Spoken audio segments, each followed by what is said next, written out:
Breakthrough Real Estate Investing Podcast, episode 115. Hey everyone, welcome back. Glad you could make it again today. We have another exciting show. Really happy to have you all here, and we are again live on Facebook. We just started this and people seem to like it, so we'll keep going, I guess. And if you want to hear the audio version of this later on, it'll be out in a couple of weeks from now, depending on when you're listening to this, of course. You can go over to our website, breakthroughreipodcast.ca, and there you can download any and all of our episodes. I mean, listen to all of our informative guests that we've had on in the past 6 years of the show, and you can pick up our free gift there as well, right, Sandy? Definitely the ultimate strategy to build wealth through real estate. And when you get that, you'll also get on our email list. You'll hear about all our live events, street tours, everything that's going on. You also get notified of every episode as it comes out on audio. So great way to keep in touch with us and stick in line with what we're doing and learn some free stuff and great content. Yeah, the street tours have turned more virtual nowadays, at least for the time being anyways, but we're still doing them. So also, please go over to iTunes and leave a rating and review for us there. 5 stars would always help us put out the content to a lot more people. And we haven't had a review in a while, so if you are inclined, jump over there and leave us one. We would greatly appreciate that. That'd be great. And we do have our guest standing by. We'll get to James there in a second. What else we got to cover, Rob? Anything else before we get into the interview? Not much, man. I've got a property closing in a couple days, so I'm pretty pumped about that. I've just been going over my prelim drawings here and trying to get the changes done that need to be done. And it's going to be really unique. We've got a 10-bedroom student rental on one side, and then on the other side, we've got a 2-car garage with a 2-bedroom apartment above. That's going to be all legal. It's interesting the way that we can do that in the town of Peterborough. So that's exciting, and I'm going to be doing some video walkthroughs and things like that as soon as we take possession. So there we go. Cool. And I mean, we both got all sorts of deals going on at any given time. I think if we want to reach out to us about anything like that or want to invest or talk about investing, obviously we're here to help. And then we've got our guest here too, James, who is also here to help with that stuff. And out in a different area, we're going to jump into the interview, I think. Yeah, it sounds like you're doing a lot of the same things, helping investors, and you've got a really cool slogan that you guys live by at your office there. I like that. So welcome, James. Knull, right? Knull?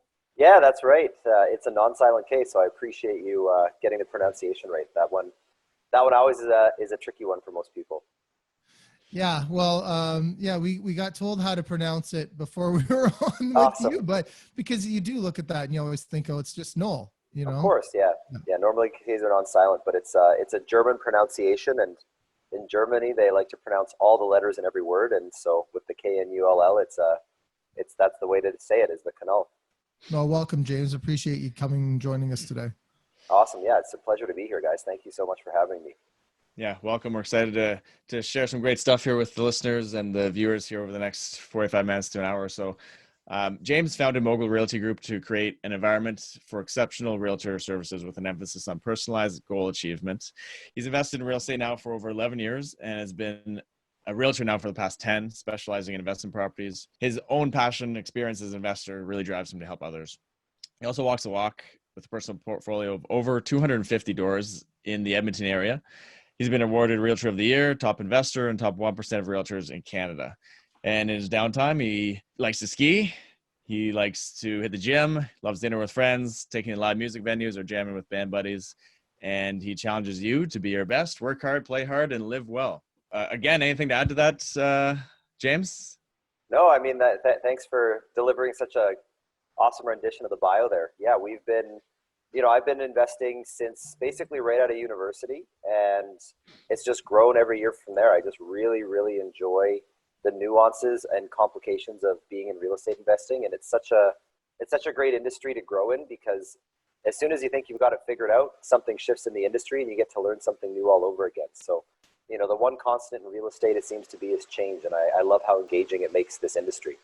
So at the time of this interview, we are basically the beginning of June, a couple days in. And what are things like in Edmonton right now? Yeah, that's a great question in relation to the COVID scenario and how it's all rolled out.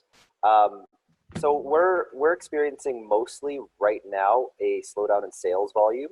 Um, to go across a couple of different metrics, from a landlord-tenant perspective, our landlord-tenant laws are a little more landlord-friendly than I would say you guys have it out east. So, in terms of Facebook groups seeming like they're popping up where tenants are saying don't pay rent or to heck with the landlords, none of that really happened. And, we had a really proactive and positive approach to landlord-tenant relations.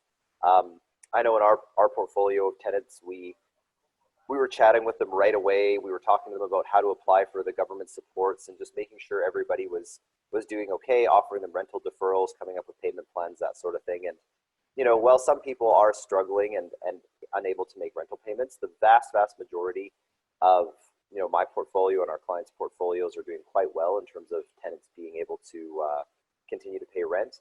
In terms of the market, just a slowdown in activity. We saw about a 35% reduction in sales volume in April, and in May, pretty similar, a little bit lower than that. But in June, boots on the ground. My team has already removed conditions on 4 properties, and that's 3 days in. So it was like Edmonton's extremely seasonal because our winters are so intense that nobody wants to move in the winter if they don't absolutely have to. And therefore, in the spring, we have a really big rush of buying activity and selling activity. That normally starts in April. Now it's starting up in June. So it's like our seasonal market cycle got delayed by 2 months while everybody wanted to, wait and see if COVID was going to end the world or not. And as far as like the city goes, and closures and stuff like that, where are we at in Edmonton? Oh gosh, it's about as close to business as usual as you can get. They're like small businesses that were already on the cusp and struggling are not doing so well reopening. But, any main restaurant or any main business, our restaurants are basically open with an every other table policy. So, for example, we took a client out for a celebratory closing dinner last night, and there was a lineup out the door because only half of the tables in the restaurant were available. So, we sat on the patio and, just like a checkerboard, every other table was full of people enjoying their drinks, enjoying the summer weather. You walk down the street, people are cruising around. I've started working. We had in our industry, it's easy to work from home. So we've just started reintroducing staff into the office. So you can see this is me working in the office today. And just driving into the office this morning, it was what I would call normal Edmonton morning traffic. Our rush hour is nothing like Toronto rush hour, but about as heavy as traffic can get in our little city. Those are some of the indicators of what life is like right now. If you go to a park, you're walking on a trail in the river valley. If you go to a golf course, it's packed. It's almost like people saved a whole bunch of disposable income because they had nothing to spend their money on for 3 months being locked up at home, and now everybody's really excited to get out there and have some fun because it's summer. And while people are still being cautious, we see face masks, we see rubber gloves or latex gloves.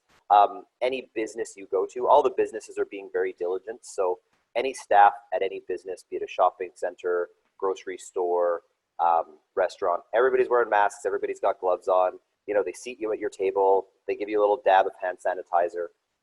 But people are definitely not hiding out at home. They're out and about, living as close to a normal life as we can right now. Well, that's nice to hear. We're more or less still on lockdown, I guess you could call it that.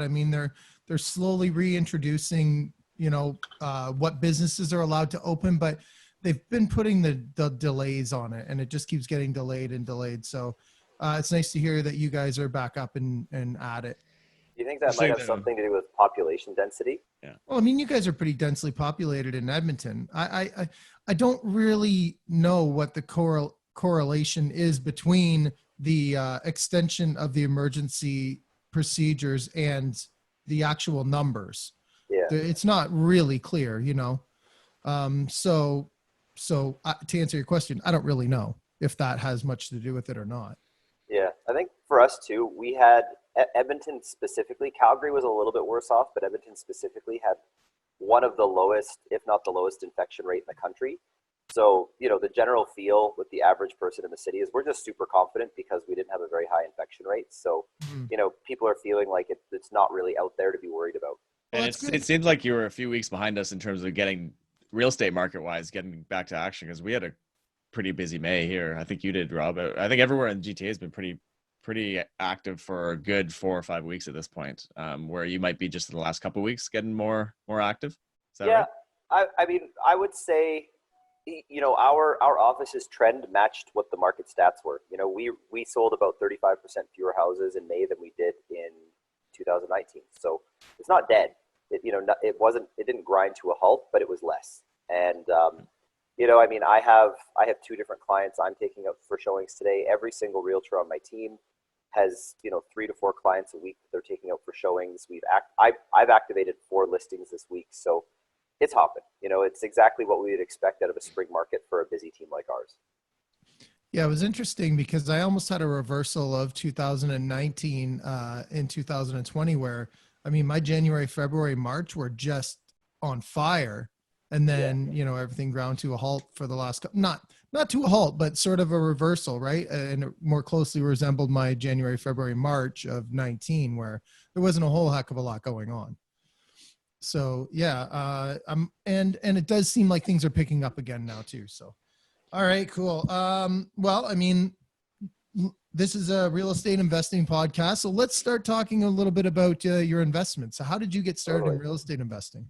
Yeah, I got started right as I was graduating university. I was talking to my dad about just what my plans were and what I intended to do over the next 5 years. And you know, when you're 22, you only kind of sort of know. But we had a chat about the fact that I was planning on staying in Edmonton, and he said, "Well, you know, houses in this city are so cheap that why don't you just buy a house and rent the rooms to your buddies if you're going to be living with your buddies anyways? Because then at least you're building some value for yourself." So, you know, scraped together the cash that I needed, bought my first house with in those days getting a 5% down mortgage was very easy.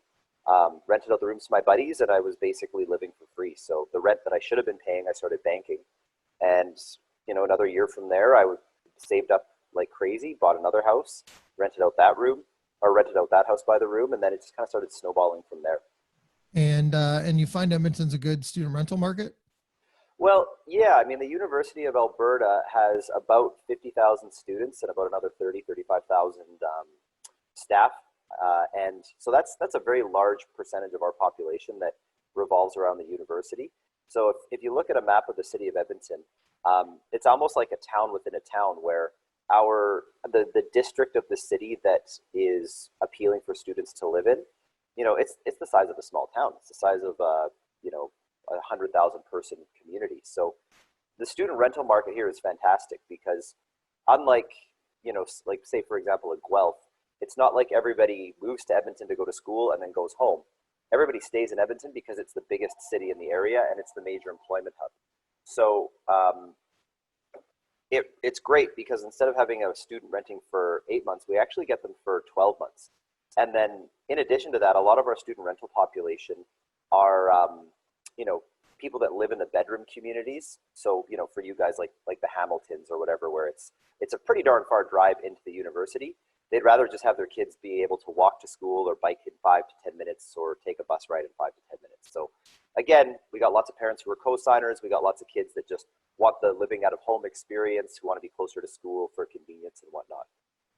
So so that part of town's a great community for renting in as a landlord because very low vacancy, very high rent, very high demand, and the students will stick around for the 12-month period.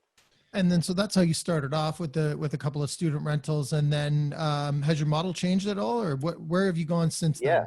Yeah, I've evolved a couple of different times in terms of ventures that I've gotten myself into. So from there, I started investing in houses with secondary suites. So kind of like an up-down duplex or a basement suite house, as you want to call it. Picked up a nice collection of those. And along the way, I started learning about the joint venture concept. So I started getting a ton of properties using the joint venture concept, which is fabulous. And then in 2014, I decided to experiment with multifamily investing. So that's when I partnered up with someone that had a bit of multifamily experience, and we got our first, you know, full-fledged 12-suite apartment building. And then, you know, that journey from 2014 to 2017, I acquired 13 apartment buildings over that period with raising capital, creating partnerships and getting, joint ventures put together. And then from there, I wanted to try my hand at development. So, again, I created a new partnership and we started knocking down old houses in desirable locations and building brand new houses for sale. And that went pretty well. That was kind of cool. There's a creative element to designing new houses that are meant for luxurious accommodations and cool locations. And, in the last 12 months, I've started exploring commercial spaces. So looking at one of the things that we want to do is actually purchase a place to move our office into, to have a headquarters. With COVID and people working from home, it's kind of got me pumping the brakes on office space purchase right now. But that's kind of what the last 12 months has been about, is learning actual like industrial / office commercial and looking at different opportunities in that realm. Fantastic. And it sounds like you took off with that multi-unit stuff. Congratulations on that. Thank you. Yeah, part of it was being in the right place at the right time.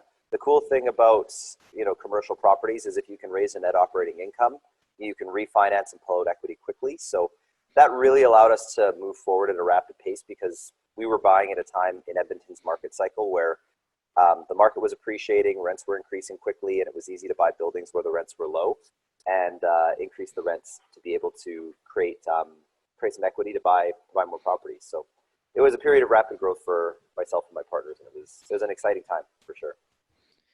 When we touch on that a little bit deeper, what was that is one of the cool things about the commercial side of it, bigger multifamilies, is there's quite a few more ways to raise that NOI number and get the cap rates up, to refinance, pull money out, that sort of thing. What were some of the strategies you've used to do that? Are they mostly value add properties? Yeah, we really had a combination of value add and just great purchasing. So when we were purchasing, it was a period of rapid rental growth. So we were buying buildings where the average rent roll was, say, $100 per door, or sorry, $1,000 per door per month, in a time where we knew we could have rented them for $1,150. So we were getting a bit of a deal on the buildings in terms of what was possible, because the current owners hadn't actually taken the effort to raise the rents up and therefore increase the purchase value of the building. So we got a little bit of a gap there. And then, some of the buildings we bought, we decided to roll up our sleeves. So we did buy a few buildings that were really old, really rough shape, history of a bad tenant profile, and just, went through and whirlwinded it, gutted the building, revamped all the suites, and re-rented at a new rental rate and profile. So, I would say those were our two main strategies, is just being in the right place at the right time in a market that was growing, and then being willing to do tons of renovation work as well. And then removing tenants in Alberta, what's that like? Is that, I know it's different than here perhaps, because there's, rent, there is no rent control, correct? Yeah, so we're, in Alberta, I would say that's part of the Alberta advantage when you're in real estate investing is, number one, if you buy a new building and you want every single tenant gone, you give 90 days notice and they, they're moving out. So that's about it. So it's kind of cool, because if you work collaboratively with the seller, you can actually have terms in the agreement where they deliver the notice. So you're actually taking possession of a vacant building, which is what we did in a couple of circumstances. In terms of rent controls, absolutely correct. We have a deregulated rental market. So you can raise rent by as much as you like, as long as the market will bear it. Now, as with any deregulated market, if the rent is going up and you want to raise the rent by 20% in 1 year, theoretically you can. But with Edmonton being a cyclical market, when the rent goes down, we have had years where, it will come down 10% in 1 year as well. So I know that in markets like BC and Ontario, where you have a rental raise restriction, the rents always just slowly creep up. They never come down.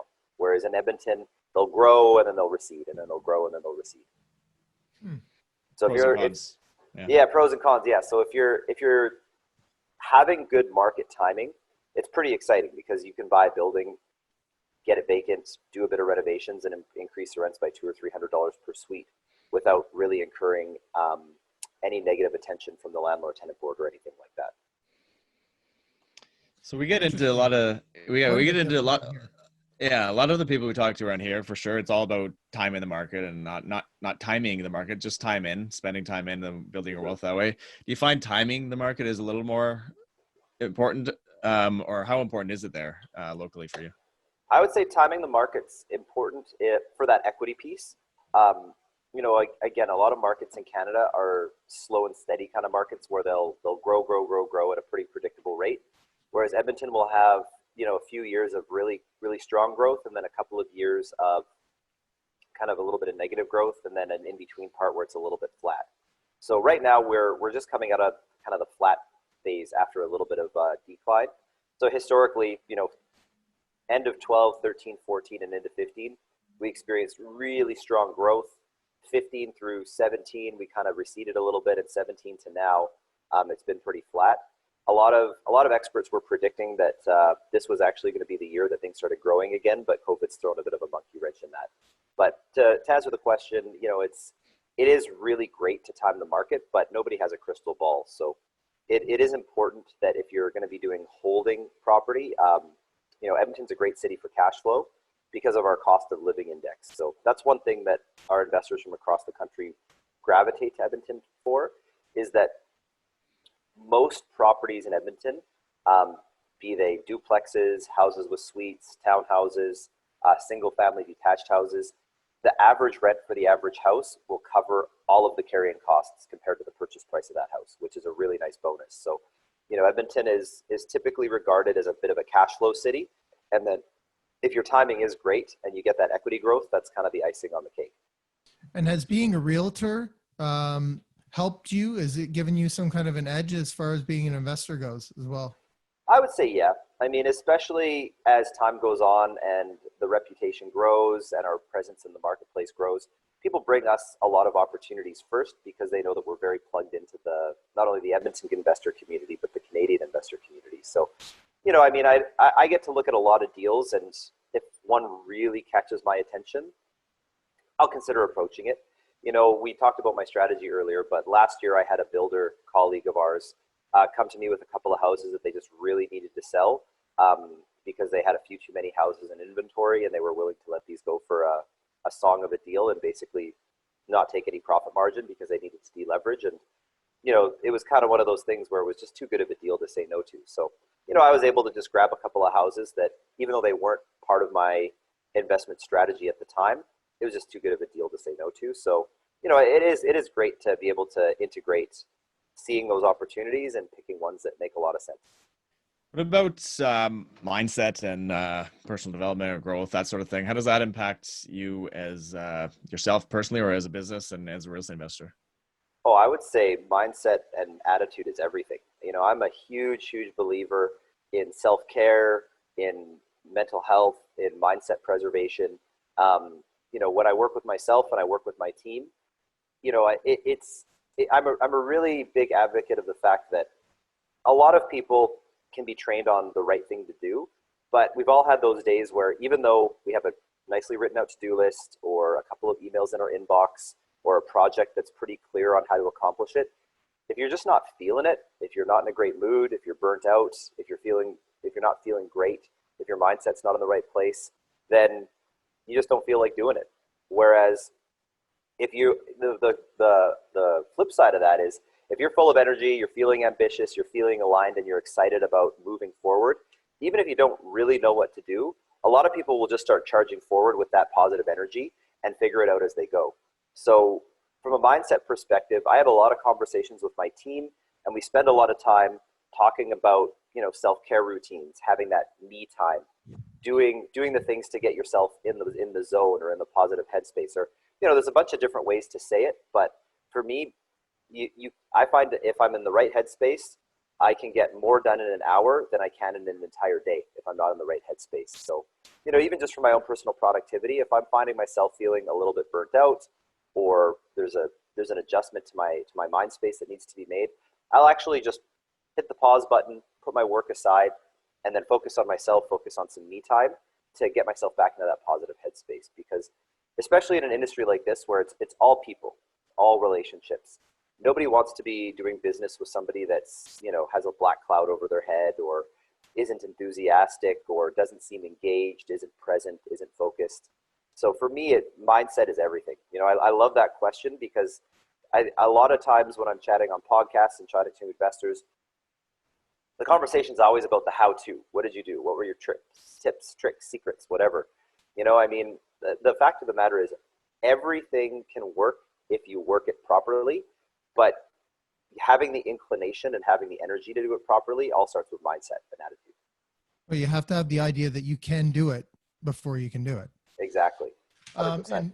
And we sort of skipped over it. I meant to mention it again because I brought it up before we started. And your slogan for your team is actually work hard, play hard, and live well. We did say it, but I mentioned that, and I really like it. Thank you. I appreciate that. Yeah, I mean, that's been a huge foundational piece of my approach to life the entire way through my entire career. And, you know, I mean, part of growing a business is really owning your personal brand and then building a brand that's bigger than yourself. So I really put a lot of thought into just articulating that in that way, because for me, you know, I love celebrating success. I like having big wins. I'm a very hardworking individual, but, you know, I know so many hyper ambitious people that the way they celebrate achieving a big goal is to set another goal. And then they're just chasing this ever raising bar for themselves without stopping to think, like, why the heck am I doing all of this? Well, the reason we're doing it is so that we can live well. Life is for living, you know, having amazing experiences, be it family experiences, travel experiences, adventure experiences. Everybody's got their thing. And for me, the work hard is ties into that play hard so that you can live life's moments. Now, it all starts with work hard. I always tell my staff, you know, the phrase is work hard, play hard, not play hard, work hard. So, you know, I have a very front end loaded approach to accomplishing things. For example, as a realtor, one of your most important business tasks is client outreach, making phone calls, doing prospecting, chatting with previous clients, talking to new potential clients. And for every realtor, I mean, if you're for the back end analytics of the business, it's all about hitting a certain number of phone calls to mathematically have a certain percentage of those phone calls turn into business opportunities. So as I organize our week, we front end load it. Monday and Tuesday is when we do the bulk of our phone calls, so that as the weekend approaches, you don't have that little, you know, butterflies of stress of like, oh my gosh, I didn't accomplish my key deliverables for the week. And now I'm heading into the weekend, and instead of enjoying my life or enjoying my family, I'm stressed out about not doing what needed to be done. So that's why work hard does come from play hard. I mean, I know it's an old phrase, but when you really think about what it means bust your butt, accomplish big things, and then once you do, reward yourself with that play. That encompasses the concept of living well. So to tie it into real estate investing, you know, if you're actively trying to create joint venture opportunities, again, the harsh reality is, and it's not even a harsh reality, it's just it's a reality is not everybody's going to be ready or interested in doing business with you. You know, it's like the old sales phrase, some will, some won't, so what? So if you want to do one joint venture, if you reverse engineer it, you might have to ask 100 people if they want to do a joint venture. So you have to systematize and make time for yourself to reach out to 100 people and just keep asking, just keep asking, just keep asking. And so if you have a goal of, you know, as a joint venturer, I want to call 25 people a week and strike up a real estate conversation. Well, if you get 20 of those 25 calls done on a Monday, the rest of your week feels really, really great. So, you know, that's what the phrase means to us. And those are just a couple of examples of how we apply it to our, you know, weekly, monthly workflow. And I always like that analogy, because the one that I like to use is, you know, because a lot of people say, well, you know, I'm not doing it because I can't find a joint venture partner. It's like, well, how many people did you ask? Well, I asked 6 people or whatever it is. Yeah. But the way that I like to look at it is a lot, you know, is liken it to dating. Well, you're not going to stop regardless of how many no's you get until you get a yes, right? Yeah. So, so you got to just keep on pushing through, and eventually someone's going to see what you're doing and understand the potential in that deal. Absolutely. You know, I mean, when I think about my first joint venture, I was very, very young. Like I was in my mid 20s. I had a baby face. You know, it took a lot of work just for people to take me seriously enough to have a grown-up conversation about business, as opposed to just thinking that I was this kid right out of university. So, you know, it's like embracing those no's and saying to yourself, like, I think I'm going to need 50 no's before I get one yes. And then every time you get a no, you just check it off and you're like, okay, I'm now 35 no's closer to my yes. Great. I think I would tie that back to the realtor helping as a realtor too, because you hear a lot of no's as a realtor. I think that might help a little bit with the rejection and getting used to it. Yeah. I was asking about some failures. I'm sure everyone's had some failures. Any big failures that stick out for you that have helped you grow? Yeah, of course. I mean, I would say when I was building those luxury houses, we had a bit of a rough go. We really were trying to push the top of the market and create a new high bar for price point. We picked some very, very high-end locations and then built houses that were the highest of the high end for that specific location at that particular time. Um, so we definitely, I mean, we rolled the dice, we took a risk, and we're like, okay, nothing has sold for the price that we need to sell this house for yet, and we're gonna see if we can, you know, push the top end of the market and sell for this price point.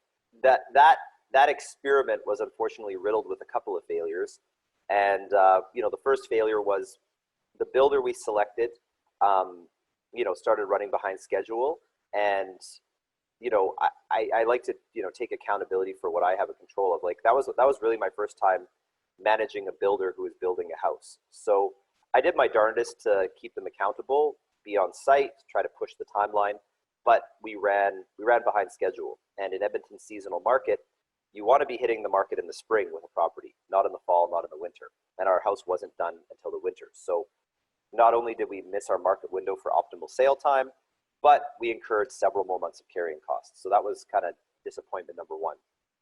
Disappointment number two was that, you know, we weren't the only ones with that idea. So as we were building our property, a couple of other similar luxury homes started popping up in the same community to compete with ours.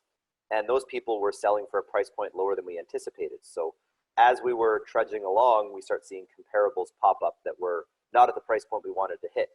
So, you know, that was a definite struggle, because by the time we hit the market, our price point wasn't achievable. We had taken on extra carrying costs, and, you know, I mean, I would call the project a failure because we really didn't make much profit at all. You know, it was more of just, it was a learning experience that we invested our time into. So, you know, I'd say the learning from that was, in real estate, I don't think I've ever talked to a real estate investor who's quote unquote won them all. You know, I mean, I've had projects that haven't been profitable.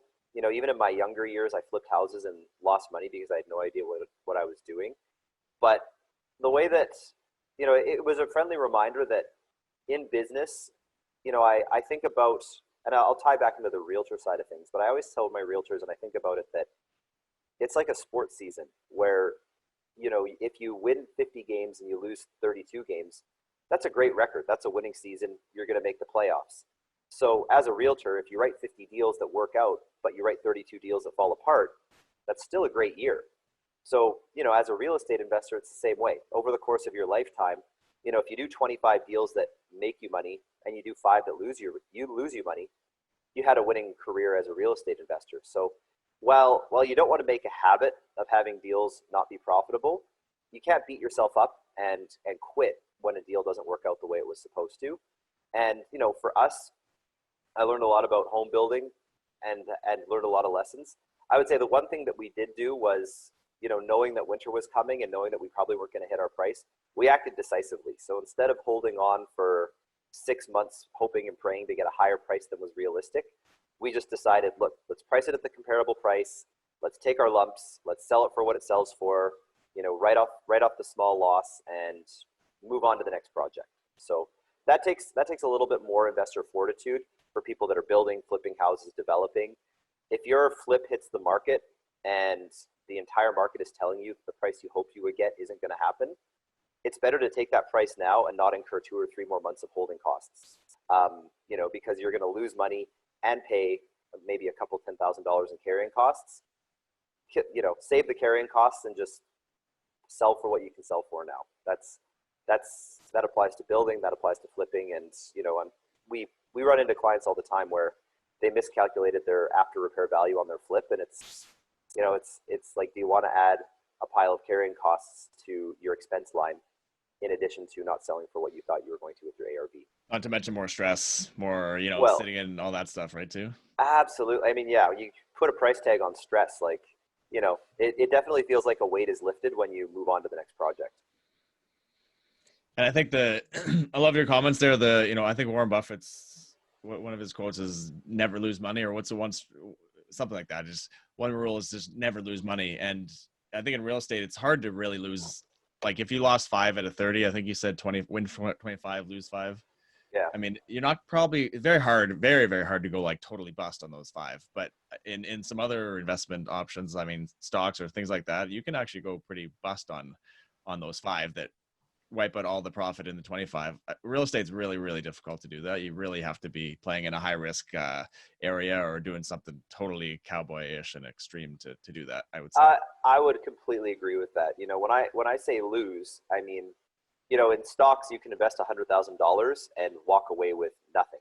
Whereas in real estate, you can invest $100,000 and then be holding on to a house that's maybe worth a little bit less than $100,000 for a couple of years until the market comes back. So, you know, real estate, it's usually you end up not making as much money as you hope to, as opposed to losing your shirt, which can happen in the securities market for sure. And I think it's hard to look at it objectively when it's actually happening that, you know, that a deal is going south, but it does happen and we all get through it. And then you do get to look back on it as a learning experience, right? Something that isn't as bad in retrospect. Totally. Like you say, with the, you know, if you're winning the day or winning the year, then it's good. Yeah. Well, and, you know, I mean, falling or face planting or failing is never fun in the moment, but when you pick yourself up and dust yourself off, you realize the gift in the learning, and it's never as bad in retrospect as it is in the exact moment. So now we talked about working hard and playing hard. You have several companies and you have a mentorship program that you run. How do you get that balance?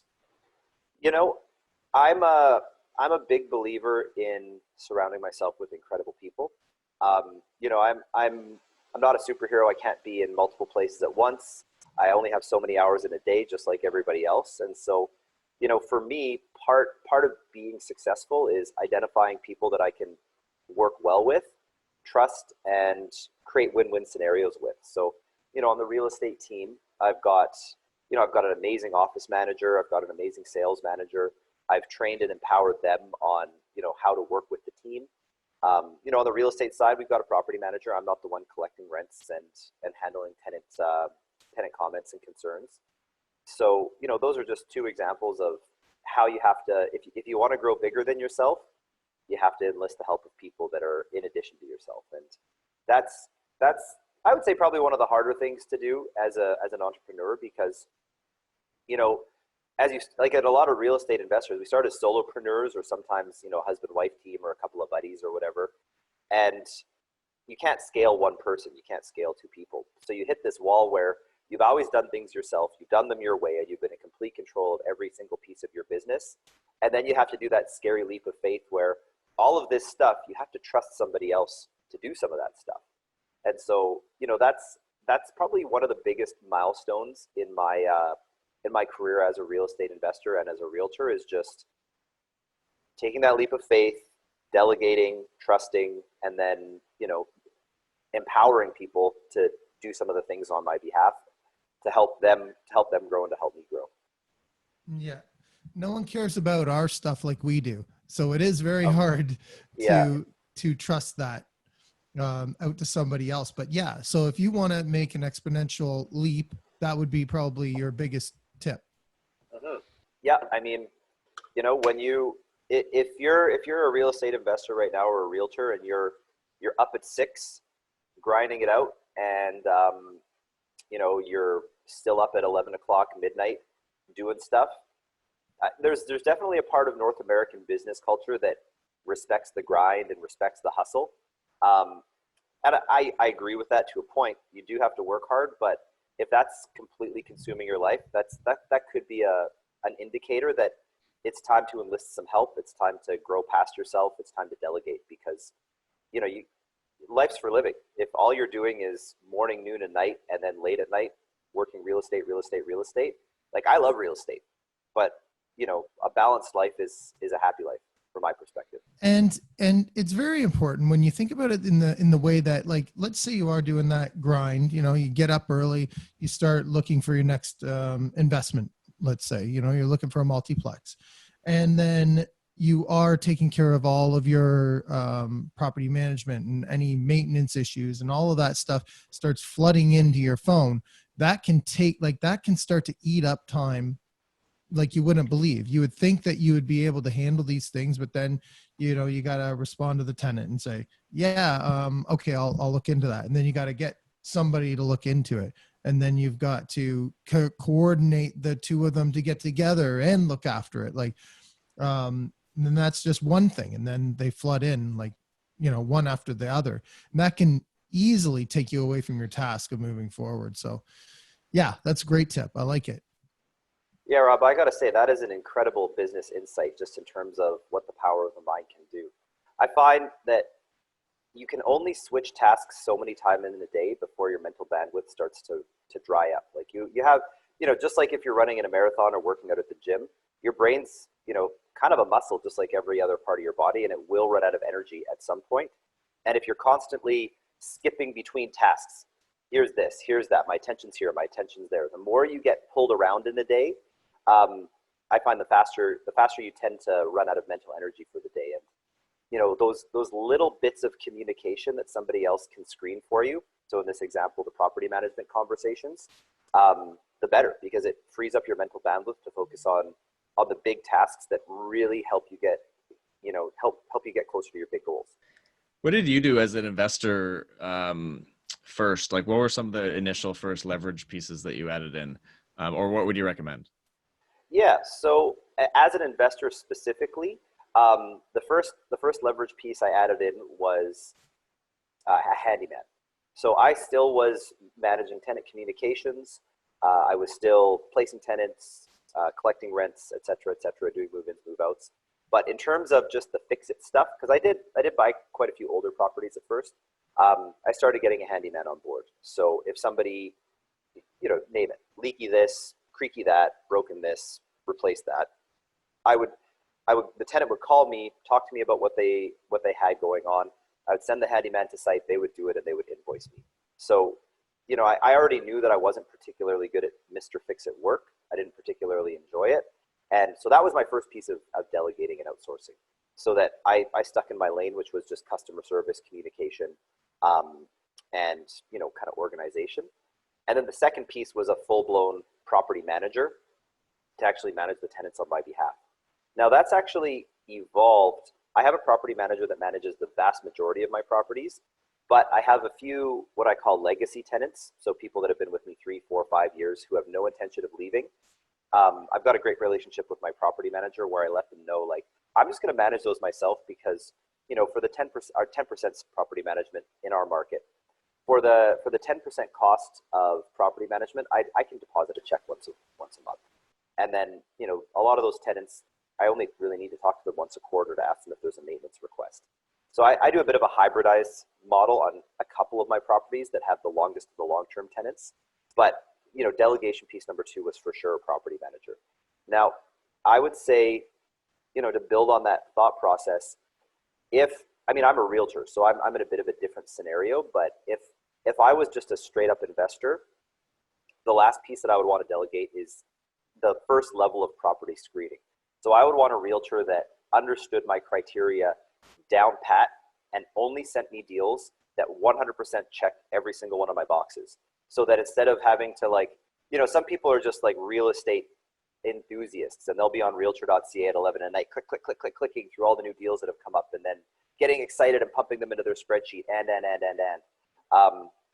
That's super fun when it's new and you're getting good at it, but good business is boring and it's systematized and it frees up more of your time, in my opinion, to do more of your lifestyle. So the last piece of delegation I would do is just have a realtor that understands my criteria down cold.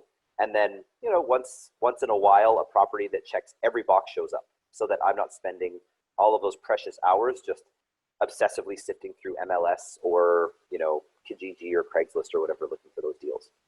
Makes sense to me. I agree. Future, where's your business going in the future? What are you working on now and how's that evolving? What are you up to? Yeah, that's an awesome question. So we've really dialed in our team model here in Edmonton. The business has been very successful with lots of great people. And so we're now working on expansion. So we actually have 4 realtors in Vancouver, BC, who have already signed up to be on our team.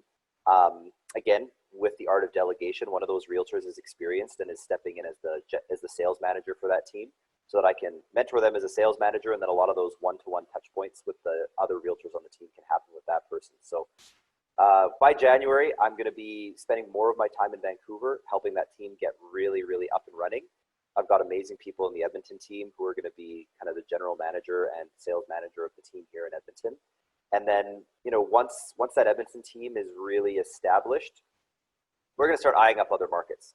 So maybe it'll be Kelowna, maybe it'll be Victoria, but I'm very Western Canadian biased just because, nothing's more than an hour flight away.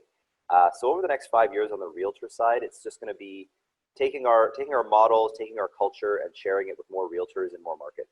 Fantastic. I love that. Congratulations. Thank you. Yeah, it's very exciting. Okay. Last question before we find out how people can get in touch with you is, what would be your biggest piece of advice that you can give to people just starting out in real estate investing? Honestly, my biggest piece of advice would be one of the oldest pieces of advice, which is the top 3 criteria that you should be mindful of, in my opinion, are location, location, location. I have about 10 years of experience now, and I can say with the utmost confidence that I have had incredibly nice properties in incredibly crummy locations that have been more difficult, more challenging, and less profitable than rundown difficult properties in A-plus locations. So, I would say that if you're flipping, it's easier to sell a house in a location everybody wants to live in when you're coming out at the other end of it.